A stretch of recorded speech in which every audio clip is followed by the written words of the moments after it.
The teacher's hands tremble as she pushes up the child's sleeve. Purple bruises circle the small arm like handcuffs. Fingerprints. The girl whispers through tears, "Please don't tell my mom. She said they'd take me away." In this classroom, a secret kept for months is about to shatter everything. Before we dive in, comment where in the world you are watching from and don't forget to click subscribe. The classroom felt like an oven. Sarah Mitchell wiped the sweat from her forehead for what felt like the 100th time that morning, glancing at the thermostat that stubbornly displayed 98 degrees. The ancient air conditioning system at Riverside Elementary had given up entirely sometime around 10 o'clock, and now, at noon, the third grade classroom was suffocating. 23 8-year-olds sat at their desks, faces flushed, shirts sticking to small backs. Most of the children had shed their jackets hours ago, rolling up sleeves, fanning themselves with folders and notebooks. All except one. Lily Patterson sat in the third row, her purple long-sleeved cardigan buttoned all the way to her neck despite the oppressive heat. Sarah had noticed it immediately when the girl walked in that morning, but she'd been teaching long enough to pick her battles. Some kids got attached to certain clothes. Some were self-conscious. She'd planned to mention it gently if the day stayed cool. But the day hadn't stayed cool. The day had turned brutal. "All right, everyone," Sarah announced, her voice carrying over the sluggish murmur of overheated children. "I'm going to send a note to the office, asking if we can move to the library for the afternoon. At least it has windows we can open." A small cheer went up from the class. "In the meantime, make sure you're drinking water. I want to see everyone take at least 3 sips right now." The sound of water bottles being uncapped and plastic crinkling filled the room. Sarah watched as 22 children drank obediently. Lily's water bottle sat unopened on her desk. The girl's face was an alarming shade of red, almost purple, and small beads of sweat had formed a visible line across her forehead.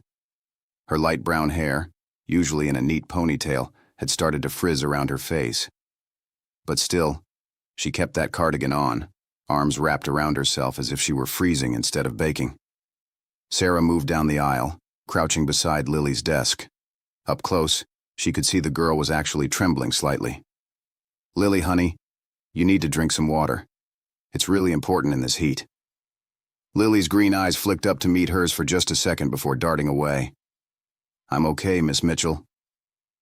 "You don't look okay, sweetie. You look really hot. Why don't you take off that cardigan? You'll feel so much better." The girl's hands immediately clutched the edges of the cardigan tighter. "I like it on." "I know you do, but it's almost 100 degrees in here. You could get really sick." Sarah kept her voice gentle, non-threatening. She'd had this conversation before with stubborn kids who didn't want to wear their coats outside or insisted on wearing shorts in winter. Usually, a little reasoning worked. "How about just rolling up your sleeves? You don't have to take the whole thing off." "No, thank you." Lily's voice was barely a whisper, but there was something in it that made Sarah pause. Not defiance. Fear. She studied the child more carefully. Lily Patterson had been in her class since September, nearly 8 months now. A quiet girl, always polite, always did her homework. Never caused trouble. Parents were divorced. She knew that much from the records. Lived with her mother, Rachel Patterson, who worked long hours at the hospital as a nurse. Father had visitation rights every other weekend. The mother had seemed nice enough at the parent-teacher conference back in October, a bit harried and tired, but attentive. Nothing had raised any flags. Until now. "Lily, I need you to at least roll up your sleeves. I'm not asking anymore, honey. I'm worried about you." Sarah reached out slowly toward the girl's arm, trying to help with the fabric. Lily jerked back so violently that her chair scraped loudly against the linoleum floor. Several nearby students turned to look. "No, please don't." The desperation in that small voice sent a chill down Sarah's spine despite the heat. Every instinct she'd developed over 12 years of teaching suddenly screamed that something was very wrong. She stood up, trying to keep her expression calm and reassuring even as her heart began to pound. "Class, I want everyone to take out your summer reading books. Silent reading for the next 10 minutes. Kevin, you're in charge." Kevin Martinez, her most responsible student, nodded seriously and pulled out his book. Sarah gestured for Lily to follow her to the back corner of the classroom, near the supply closet where they'd have a bit more privacy. The girl stood slowly, still hugging herself, and walked to the corner with her head down. When they were out of easy earshot of the other students, Sarah knelt down again to be at eye level with the child. "Lily, sweetheart, I need to understand what's going on. Are you hurt under that cardigan?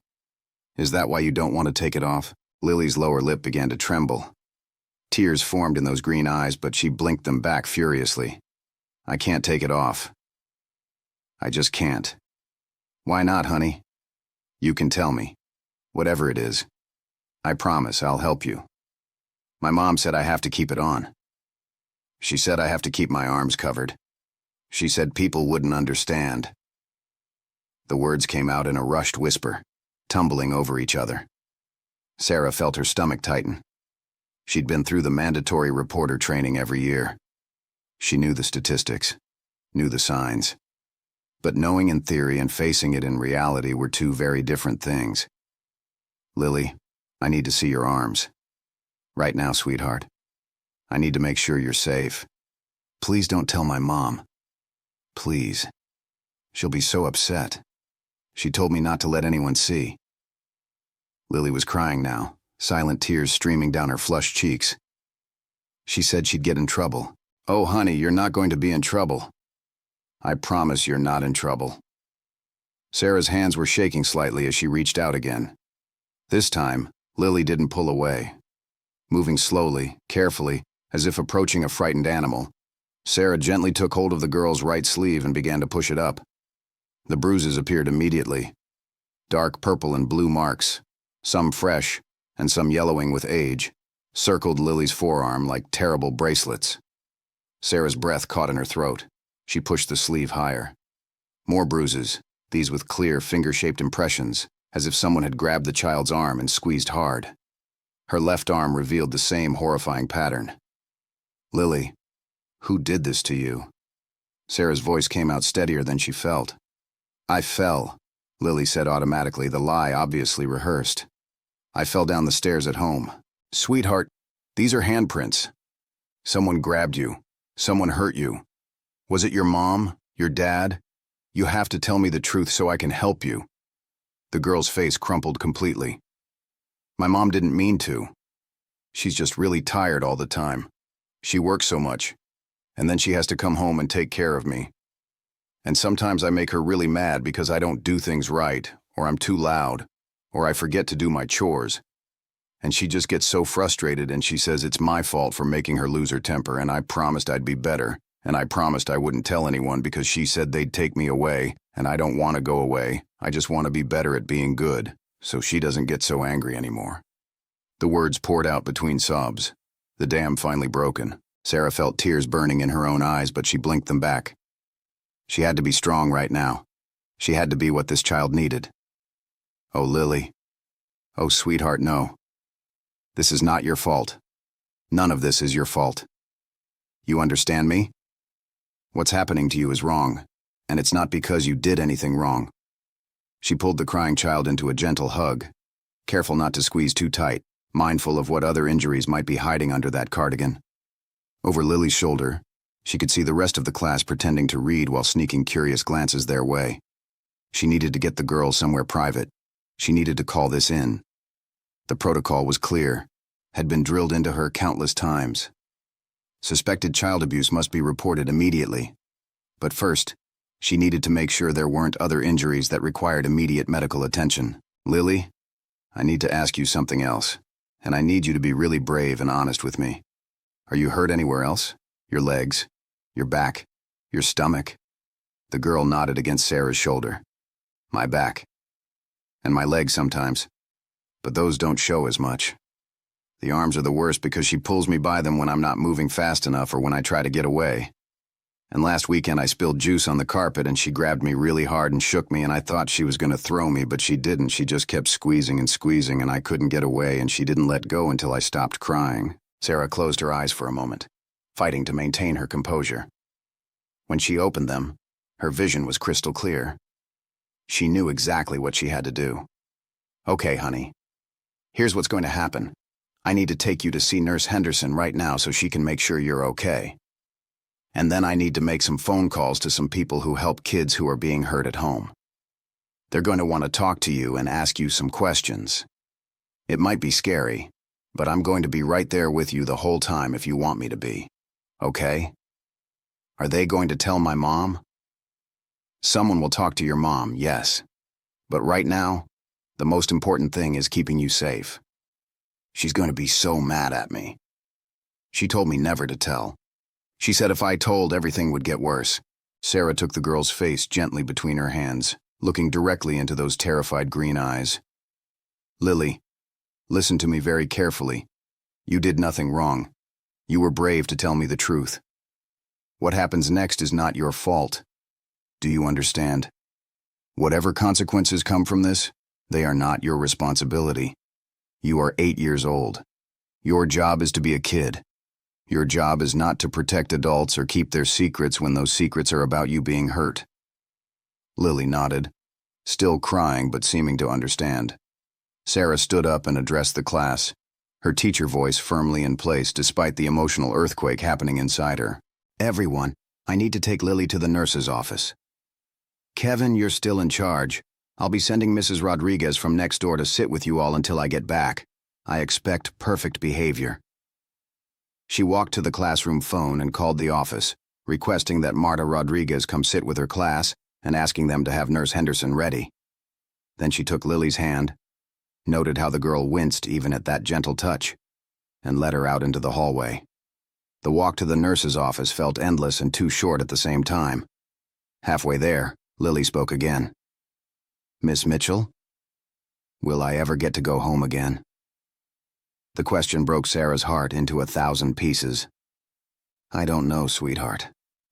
But I know that wherever you go, people are going to make sure you're safe and cared for. That's what matters most right now.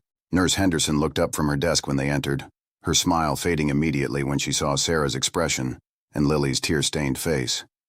Janet Henderson had been the school nurse at Riverside for 20 years. She'd seen everything. Sarah didn't need to explain much. She simply said, Janet, I need you to examine Lily. I have reason to believe she's being physically abused at home. Multiple bruises on both arms, possibly more injuries on her back and legs. Janet's professional mask slipped into place instantly. Of course. Lily, honey, why don't you come sit up here on the exam table? Miss Mitchell is going to stay right here with us, okay? While Janet carefully helped Lily remove the cardigan, Sarah pulled out her cell phone and stepped just outside the door. Her hands were still shaking as she dialed 911. This was her first time making this call in 12 years of teaching. She'd always hoped she'd never have to. 911, what's your emergency? My name is Sarah Mitchell. I'm a teacher at Riverside Elementary School. I have a student who's showing clear signs of physical abuse. Multiple bruises in various stages of healing. Finger-shaped marks indicating she was grabbed forcefully. The child has disclosed that her mother is responsible. I need someone from Child Protective Services, and possibly police. The dispatcher's voice remained calm and professional. Officers are being dispatched to your location now. Can you keep the child safe and in your sight until they arrive? Yes. She's with our school nurse right now being examined. And the mother? Is she at the school? No. She works at County General Hospital. She's a nurse there.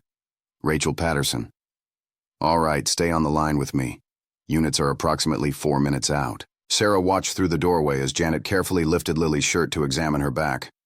Even from this distance, she could see Janet's face pale. More bruises, probably worse than the arms. She heard Lily whimper and had to force herself not to run back in there. Janet was trained for this. She would document everything properly.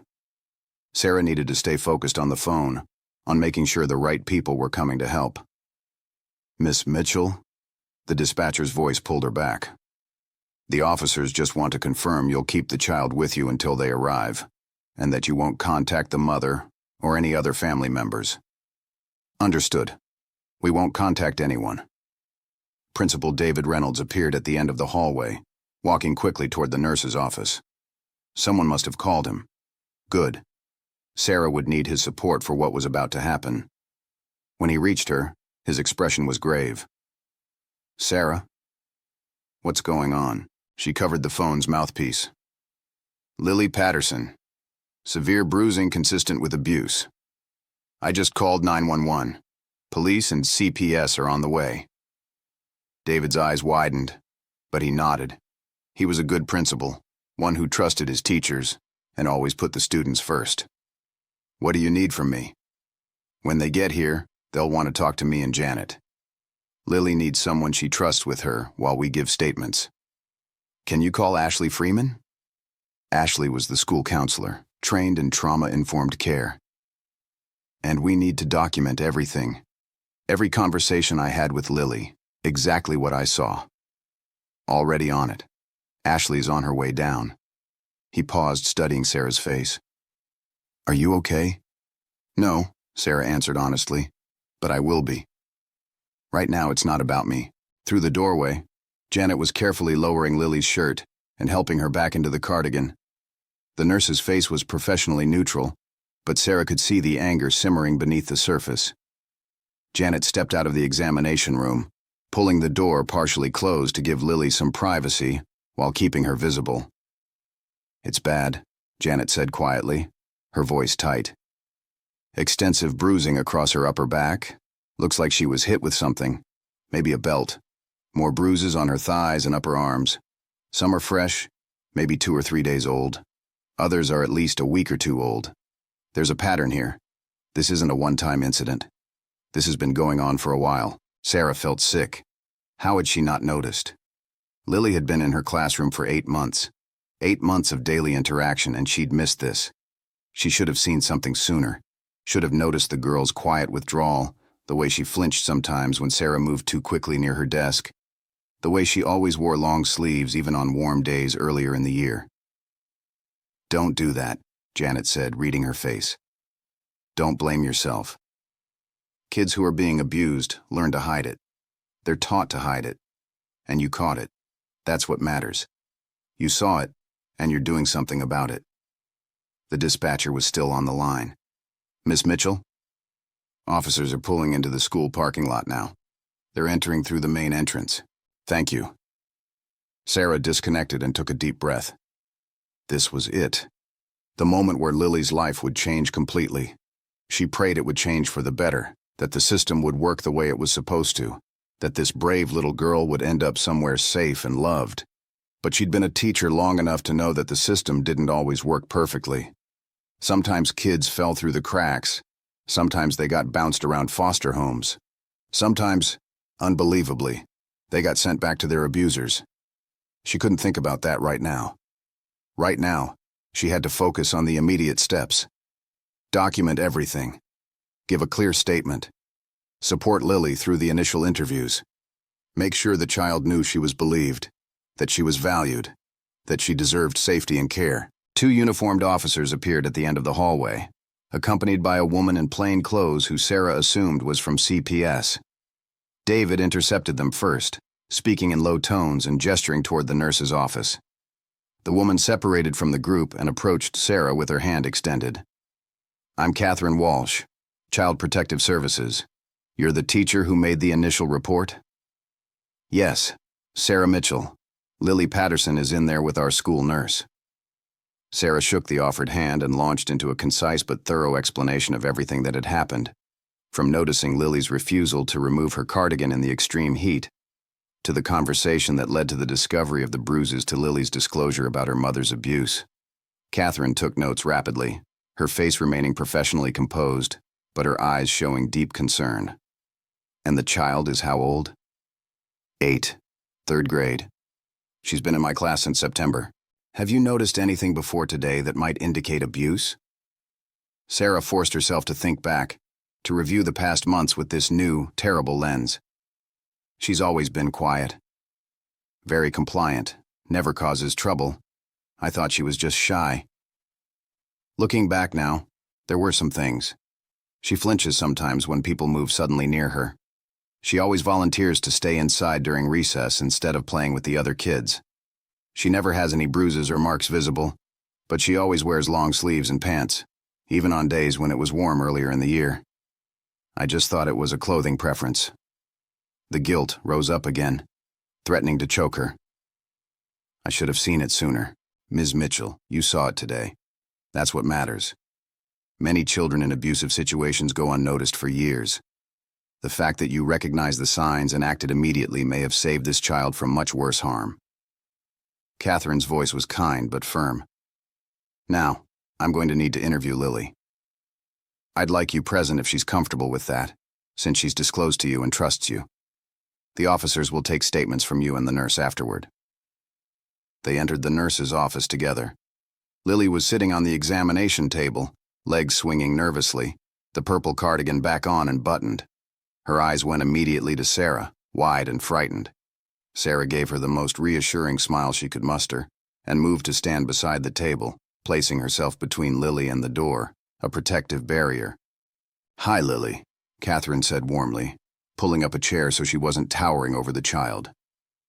"My name is Catherine. I work for an organization that helps kids stay safe. Miss Mitchell told me that you were very brave and told her about some things that have been happening at home. I'm here to listen to your story and figure out how to help you. Is that okay?" Lily looked at Sarah, who nodded encouragingly. "It's okay, honey. Catherine is one of the good people. You can tell her the truth." "Am I in trouble?" Lily's voice was so small. "No, sweetheart, you're not in any trouble at all," Catherine assured her. "Sometimes when grown-ups hurt kids, the kids think they did something wrong. But you didn't do anything wrong. I need you to know that before we talk, okay? No matter what happened, it's not your fault." Lily wiped her nose with the back of her hand, leaving a small smear across her cheek.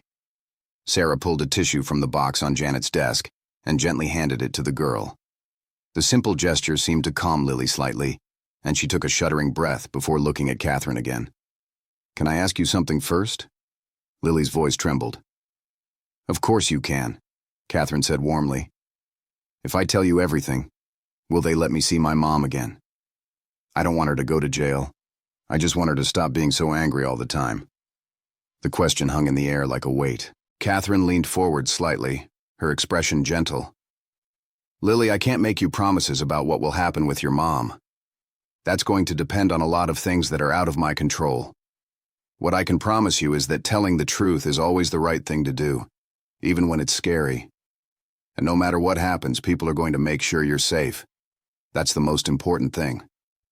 Does that make sense?" Lily nodded slowly, though her expression suggested she didn't entirely understand or accept it. She twisted the tissue in her hands, shredding it into tiny pieces that fell like snow onto her lap. "Okay," Lily finally said. "I'll tell you. But it's going to take a while because there's a lot." "We have all the time you need," Catherine assured her. What followed was one of the most difficult hours Sarah had ever experienced. Lily spoke haltingly, her words coming in fits and starts, interrupted by tears and long pauses. She described how things at home had gradually deteriorated over 6 months. It had started around Thanksgiving when her mother was passed over for a promotion at the hospital. The disappointment had made Rachel bitter and short-tempered. "She started yelling more," Lily explained, her voice flat. "About everything. If I left my backpack in the wrong place, if I was too loud, if I asked for help with homework. She said I was inconsiderate. She said I never thought about anyone but myself. She said I made her life harder. One time she grabbed my arm really hard and pulled me to my room. That was the first time it hurt like that. Before, when she'd grab me, it was just normal. But this time it hurt so bad I cried. And when I cried, she got even more angry. From there, the pattern had escalated. Rachel would come home from shifts at the hospital exhausted and irritable. Anything that required attention or energy was met with anger. Lily learned to make herself as small and quiet as possible, to stay out of the way. But no matter how careful she was, she could never quite get it right. "One time I made dinner to help," Lily said, fresh tears streaming down her face. "I made macaroni and cheese from the box. But I used the wrong milk, I guess, because when she got home and saw it, she got really mad. She said I wasted food. She grabbed my arm and squeezed it while she was yelling. It hurt so much, but I didn't cry because I knew that would make it worse. The next day there were bruises. I wore long sleeves to school. Sarah felt physically ill listening. The other adults in the room wore similar expressions of barely contained horror and anger. This wasn't a parent losing their temper once or twice. This was systematic, ongoing abuse. The physical abuse had multiple forms, Lily explained. Sometimes grabbing and squeezing, sometimes being pushed or shoved, sometimes being hit with whatever was handy, a wooden spoon, a spatula, eventually a belt. The worst was being shaken violently while Rachel screamed in her face. "It makes everything in my head feel scrambled," Lily said distantly. "I get dizzy and everything looks blurry. But she always stops eventually. And then she cries, and says she's sorry, and says I just make her so angry she can't control herself. She makes me promise not to tell because if people found out, they'd take me away and put me with strangers who don't love me." Catherine's voice remained gentle as she guided Lily through the timeline. The abuse happened weekly, sometimes more, for 6 months. It was worse when Rachel worked double shifts, worse when bills came in, worse when Lily's father canceled visits. "She always says we don't have money for things," Lily explained quietly. "And she says it's because my dad doesn't help enough. And sometimes she says it's because I cost too much, that kids are expensive. One time she said she wished she'd never had me because then her life would be easier. She said I ruined everything." Sarah couldn't stop the small sound that escaped her throat. Catherine glanced at her with sympathy but continued questioning. They needed the full picture. The psychological abuse was perhaps even worse than the physical. Rachel had convinced Lily that everything was her fault. If Rachel was tired, it was because Lily required too much care. If Rachel was broke, it was because Lily cost too much. If Rachel was angry, it was because Lily pushed her buttons. "I try really hard to be good," Lily said earnestly, looking at Sarah. "I do all my chores without being asked. I keep my room clean. I don't ask for things. I make my own breakfast and pack my own lunch. I stay quiet when she's sleeping. I don't have friends over because that's too much noise. I get good grades so she doesn't have to worry. But it's never enough. There's always something I do wrong." "Oh, Lily," Sarah whispered. "Honey, no child should have to live like that. You're 8 years old. You're supposed to make noise. You're supposed to need things. You're supposed to just be a kid. Your mom's problems are not your responsibility." But Lily just looked at her with those sad old eyes, and Sarah knew the girl didn't believe her. Not yet. It would take time and therapy and consistent love for Lily to understand she had value beyond her usefulness. Catherine guided the conversation towards specific incidents. There was the time Rachel twisted Lily's arm behind her back until the girl thought it might snap, all because Lily talked back when told to turn off the TV. There was the time Rachel locked Lily in her room for an entire Saturday without meals, as punishment for getting a B on a spelling test. There was the time Rachel grabbed Lily by the hair and dragged her up the stairs. Most recently, 3 days ago, there had been the juice incident. Lily had been carrying a glass of orange juice and tripped, spilling it across the living room carpet. Rachel had exploded, screaming about carpet cleaning costs, about how Lily was clumsy and careless. She'd grabbed Lily's arms and shaken her violently, then squeezed so hard Lily could feel fingers digging into bone. "I thought she was going to break my arms," Lily said matter-of-factly. She was squeezing so hard and her face was all red and she was saying terrible things. She said I was a burden. She said I was the reason she was miserable. She said maybe she should just give me to my dad full-time because she couldn't deal with me anymore. I wanted to say yes, please do that. But I was too scared, so I just stood there and cried and waited for her to stop. Eventually, Rachel had stopped, had collapsed onto the couch in tears. She'd apologized, the way she always did, telling Lily she didn't mean it, that she was just stressed, that Lily had to understand how hard things were. She'd made Lily promise not to tell anyone. She'd warned Lily that if anyone found out, CPS would come, and Lily would end up in foster care with people who would abuse her worse, who might even kill her. She told me horror stories about foster care, Lily said quietly. She said kids get beaten and starved and locked in closets. She said foster parents only take kids for the money and don't actually care. She said I'd be moved from home to home and never have a real family again. She said the devil you know is better than the devil you don't. I got really scared. I didn't want to go to foster care. So I tried even harder to be good. Catherine looked up with infinite compassion. Lily, everything your mom told you about foster care was meant to scare you into keeping her secret. The truth is, there are many wonderful foster families who take care of children because they genuinely want to help. The system isn't perfect, and sometimes kids do have bad experiences. But the goal is always to keep children safe. And I promise you, whatever happens next, I personally will make sure you're placed somewhere good. That's my job, and I take it very seriously. Lily nodded, but Sarah could see the fear still lingering. Catherine asked about Lily's father. Did she feel safe with him? Had he ever hurt her? Did he know about the abuse? Lily's answers painted a picture of a well-meaning but largely absent parent. Daniel Patterson saw his daughter every other weekend, but their time together was often spent with him working while Lily entertained herself. He's nice, Lily said with a shrug, but he doesn't really know what to do with me. We usually just watch TV or he takes me to McDonald's. Sometimes he has to work on his laptop the whole time I'm there.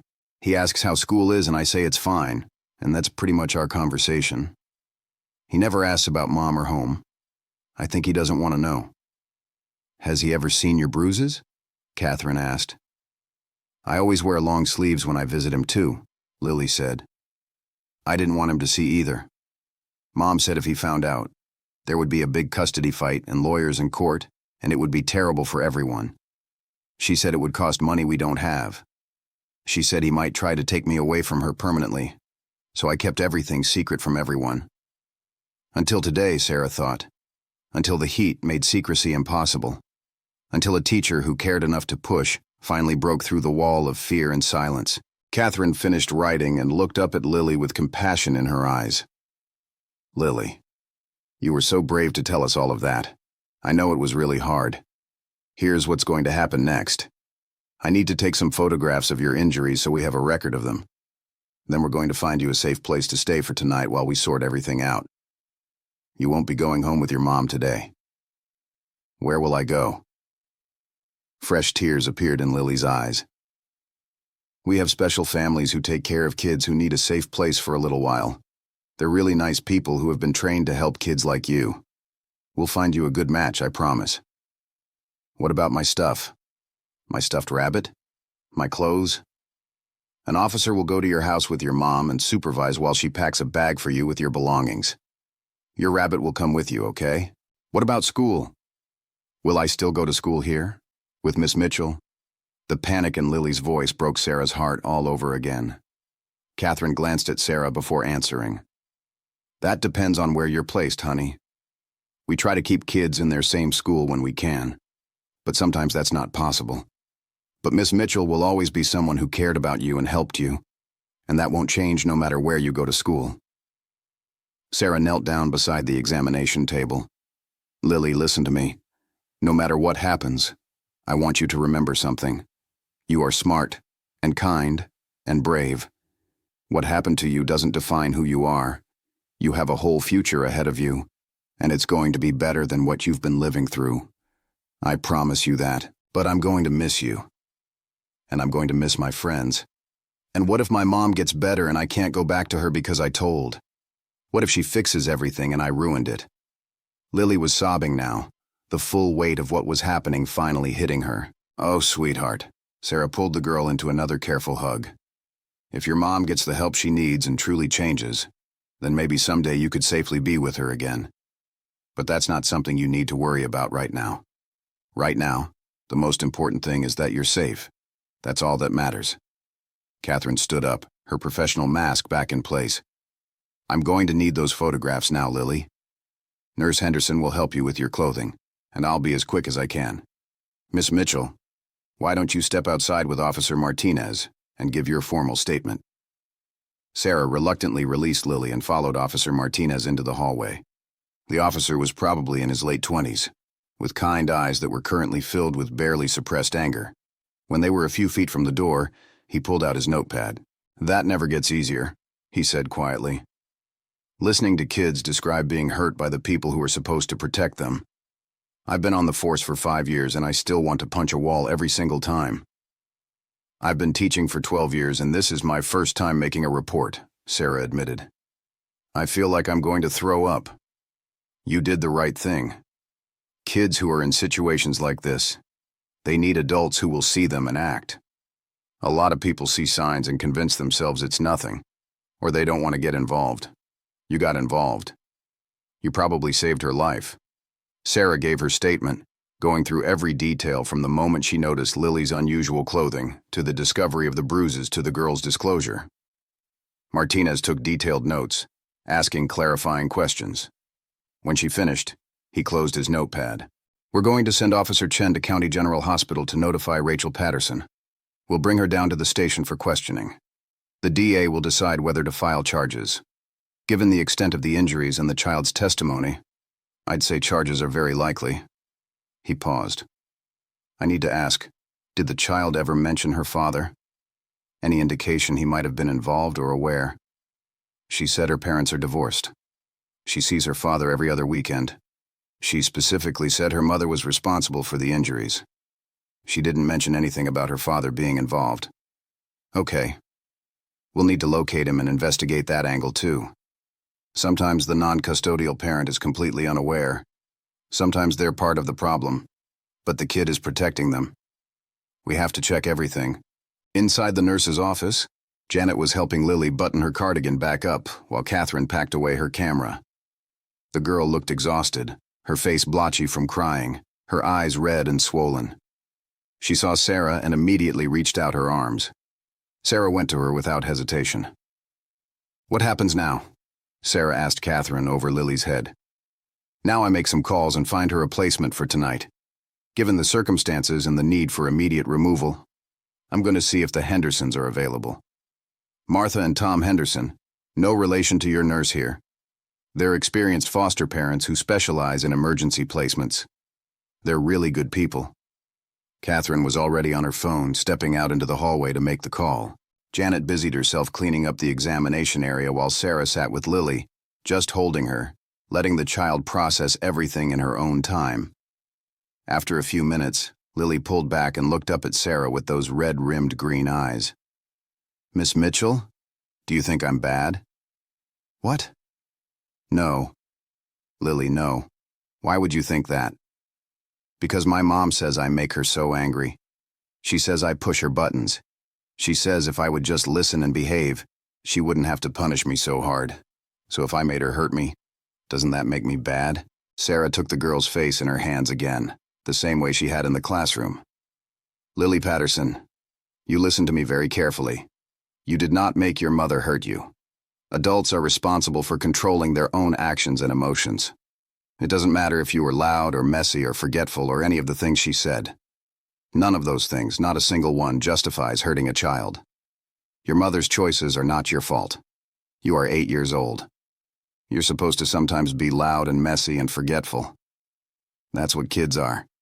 And parents are supposed to guide and teach you, not hurt you. Do you understand what I'm saying? Lily nodded slowly, but Sarah could see the doubt still lingering. It would take more than one conversation to undo months of psychological manipulation. This child would need therapy, time, and consistent, loving care to begin to heal from what had been done to her. Catherine returned, slipping her phone into her pocket. Good news. Martha and Tom Henderson can take you tonight, Lily. They live about 20 minutes from here, and they have a really nice house with a big backyard and 2 sweet dogs. Martha said to tell you she's making spaghetti for dinner because most kids like spaghetti. But if you don't like it, she'll make you something else. I like spaghetti, Lily said quietly. Excellent. Now, Officer Chen is going to meet your mom at the hospital and explain what's happening. Then your mom will be escorted to your house to pack a bag for you under police supervision. They'll bring your things to the Hendersons' house later tonight. For now, how about we get you settled and give you something to drink? I bet you're really thirsty after all this talking. The next hour passed in a blur of paperwork and procedures. Principal Reynolds handled the administrative side, ensuring all school records would be available to CPS. Ashley Freeman, the counselor, arrived and spent some time with Lily, using gentle techniques to help the girl process what was happening. Sarah stayed close, her presence a steady anchor for the frightened child. Finally, Catherine indicated it was time to go. Lily would be transported to the foster home in Catherine's car. The girl clutched Sarah's hand tightly as they walked toward the parking lot, refusing to let go. "I don't want to leave," Lily whispered. "I'm scared." "I know you are, sweetie. But Catherine is going to take really good care of you, and the Hendersons sound like wonderful people. And hey, listen to me. You know what this is?" Sarah pulled out a small notebook from her pocket and wrote down her email address. "This is my email. Once you're settled, if your foster parents say it's okay, you can email me and tell me how you're doing. We can stay in touch. You're not losing me, Lily. I'm going to check on you and make sure you're okay. I promise." Lily took the paper with trembling hands and folded it carefully, tucking it into her cardigan pocket like it was made of gold. "Thank you, Miss Mitchell, for seeing me, for helping me." Those words would haunt Sarah for the rest of her life. For seeing me. As if the girl had been invisible until someone finally noticed she was hurting. How many other children were out there right now, suffering in silence, waiting for someone to truly see them? Catherine gently guided Lily toward her car, and Sarah watched them drive away, the little girl's pale face pressed against the back window. When the car disappeared around the corner, Sarah finally let herself break down. She sank onto the bench outside the school entrance and sobbed, months of tension and fear and horror finally releasing. Janet found her there 10 minutes later and sat down beside her without a word, simply putting an arm around Sarah's shaking shoulders. They sat like that in silence, until Sarah finally got herself under control.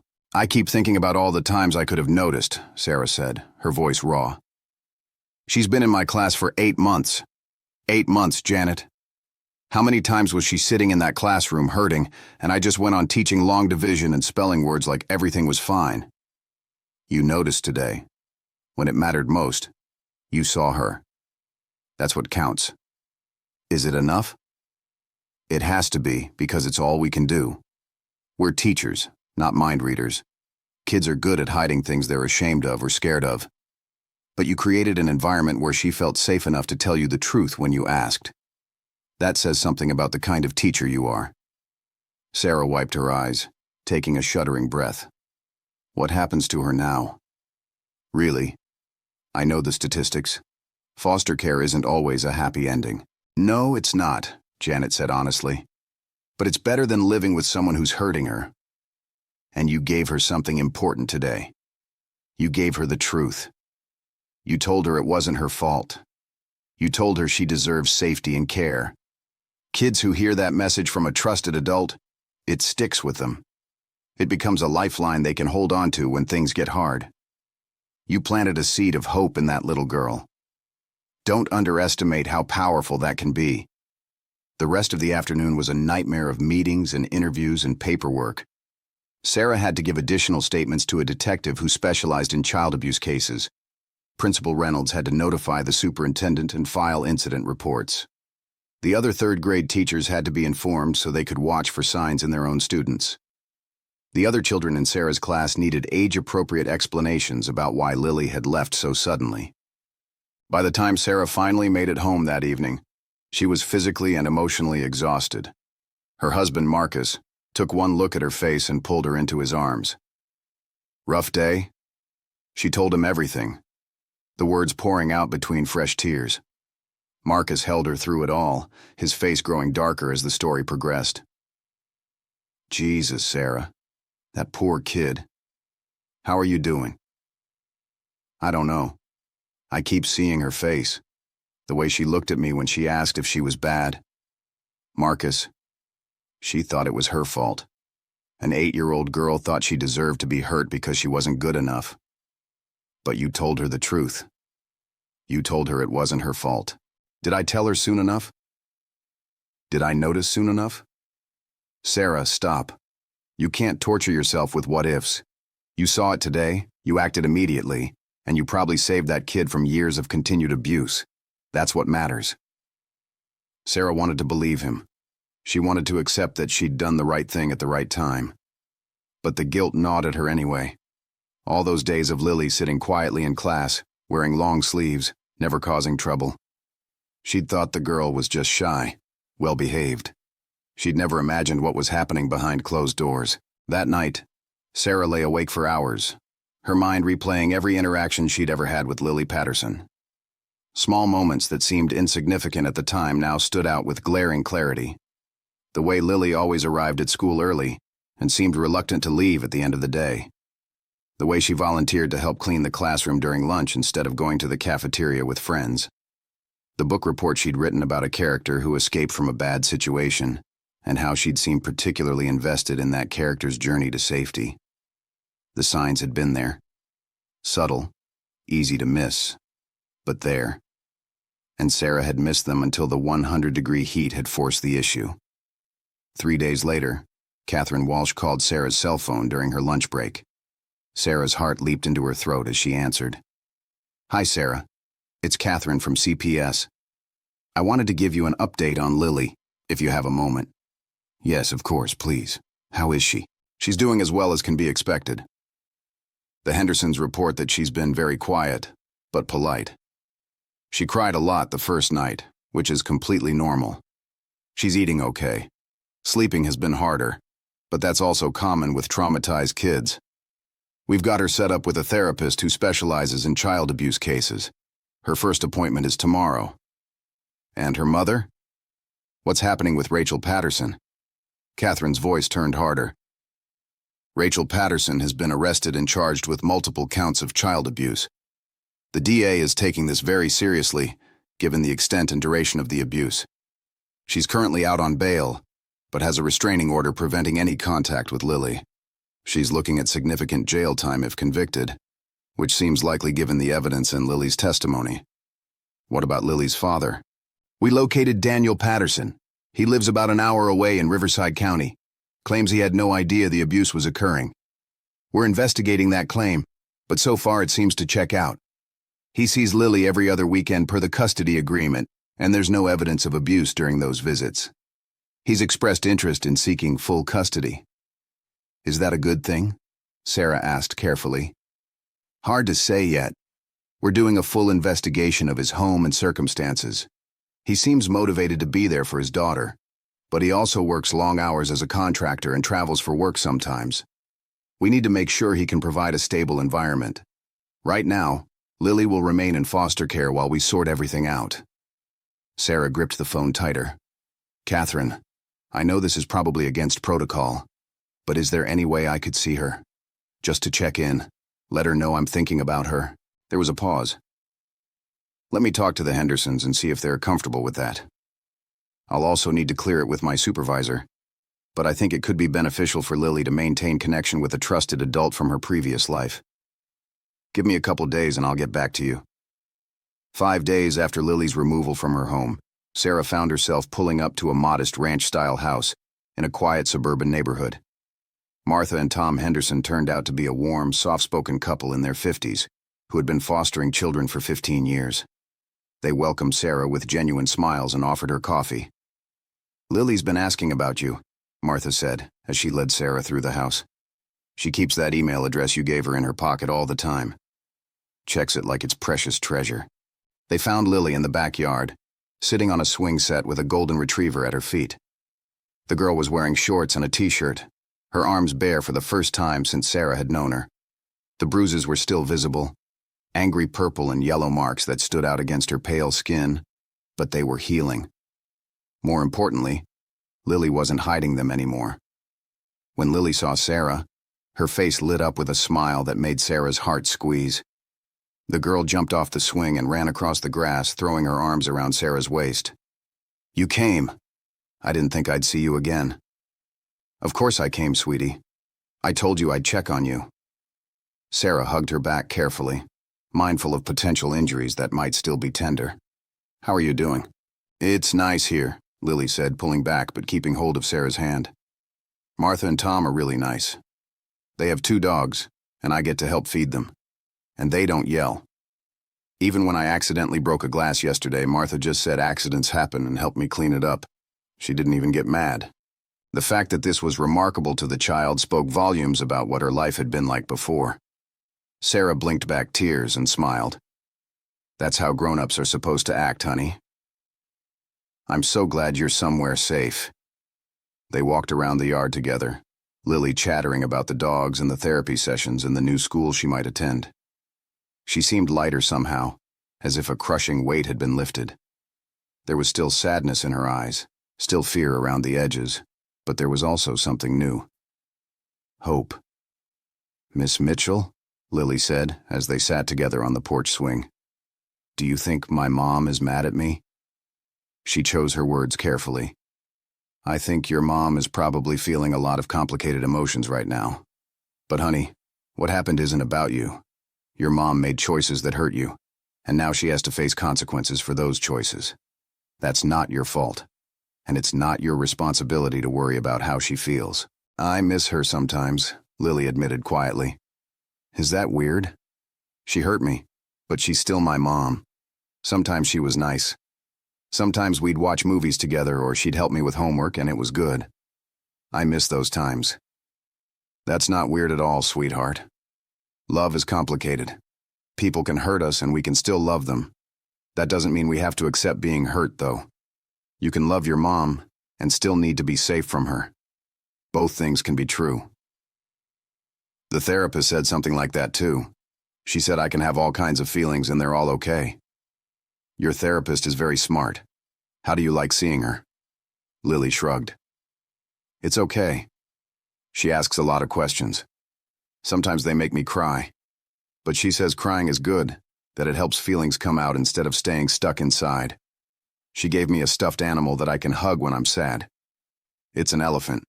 His name is Peanut." They talked for another hour, about school and friends and what Lily was reading and what she wanted to be when she grew up. The girl seemed to blossom under Sarah's attention, smiling more, laughing once or twice. It reminded Sarah of why she'd become a teacher in the first place, to make a difference, to be a positive force in children's lives. When it was time to leave, Lily hugged her tightly. "Will you come visit me again?" "As often as they'll let me, I promise. And remember, you can email me anytime you want. Tell me about your days, ask me questions, whatever you need." "Okay," Lily hesitated, then added, "Thank you for saving me." Sarah's throat closed up. She knelt down to be at eye level with the girl one more time.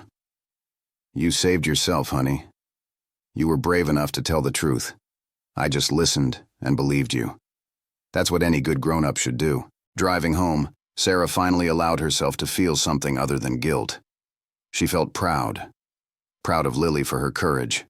Proud of herself for recognizing the signs and acting on them. Proud of the system that, for once, seemed to be working the way it should. There would still be hard days ahead for Lily. The road to healing from trauma was long and difficult, but for the first time since this all began, Sarah believed that Lily would be okay. 2 months passed. Lily did end up staying with the Hendersons long-term, while her father worked on meeting requirements for custody.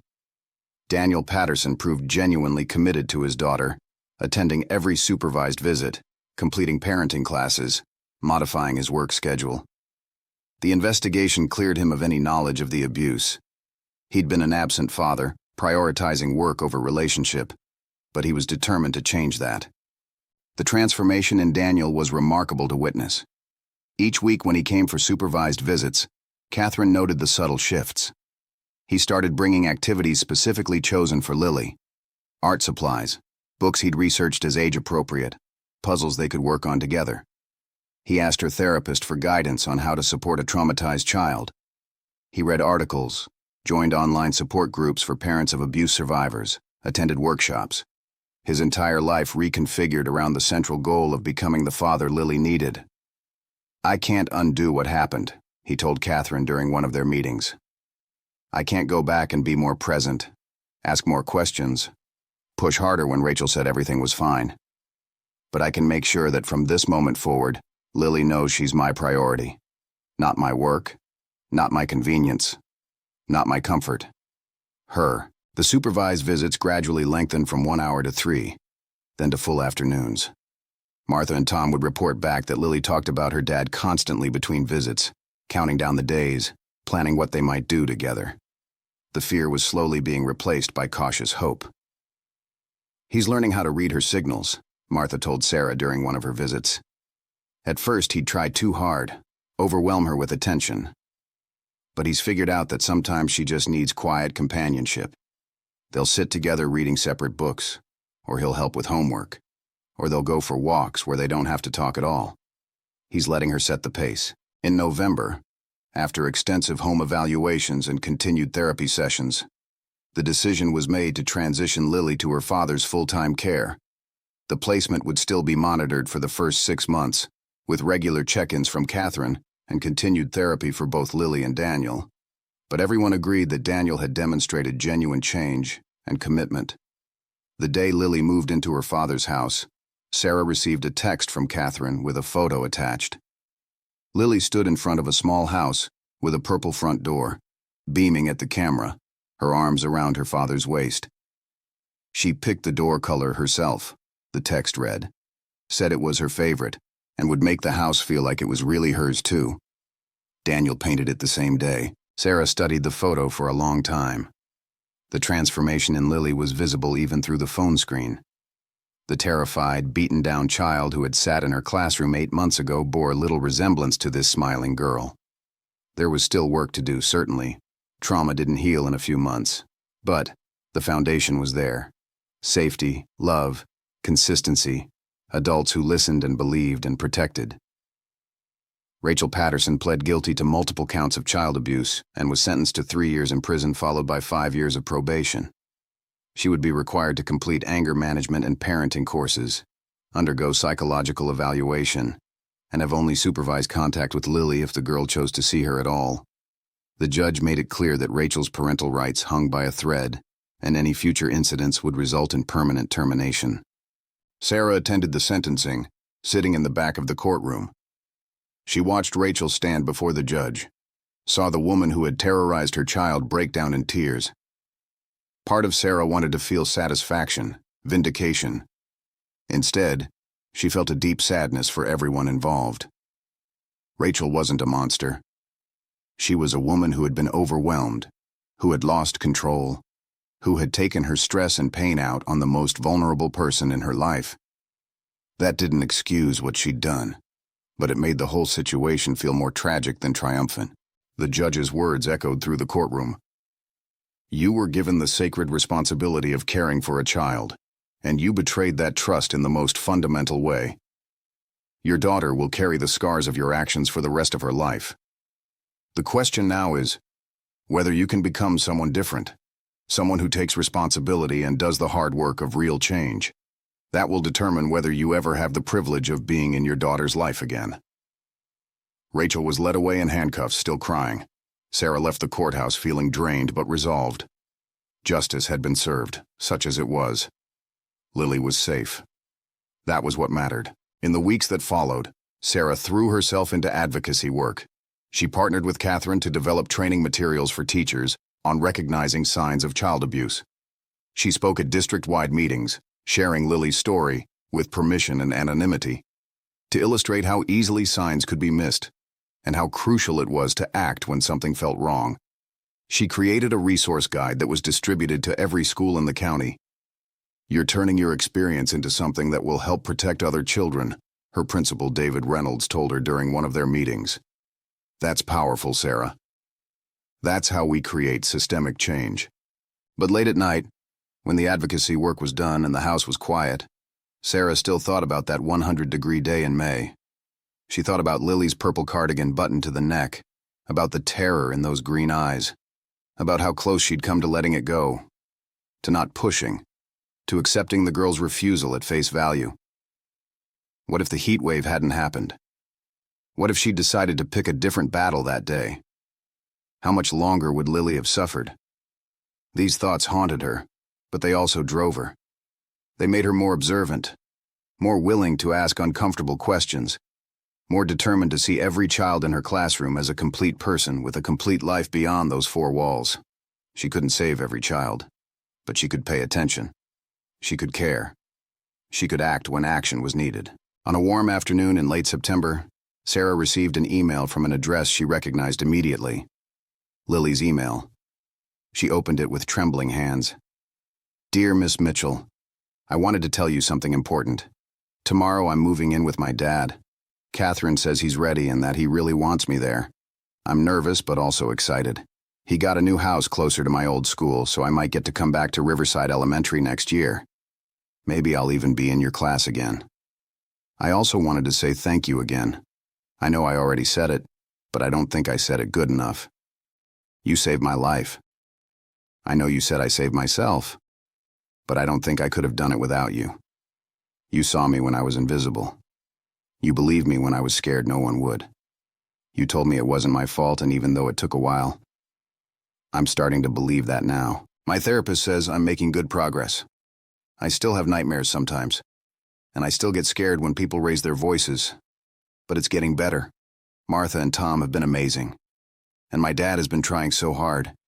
He comes to all my therapy sessions with me. He learned how to braid my hair.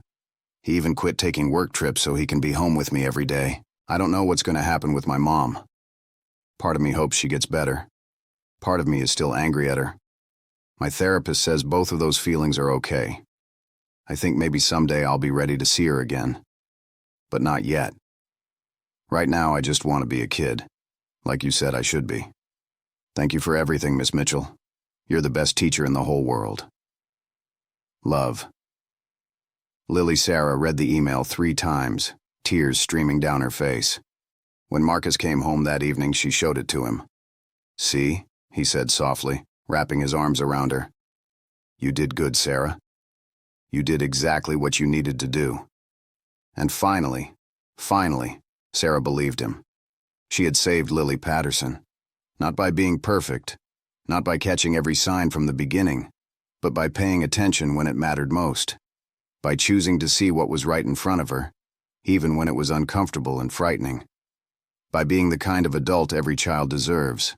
That night, Sarah typed out a response to Lily, telling her how proud she was, how excited about the girl's new beginning, how she would always be there if Lily needed her.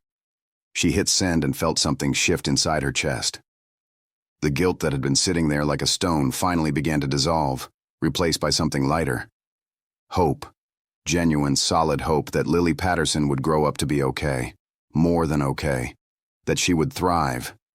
And that, Sarah realized, was all any teacher could really hope for. She had planted seeds of hope in a wounded heart, and with proper care and time, those seeds would grow into something beautiful and resilient.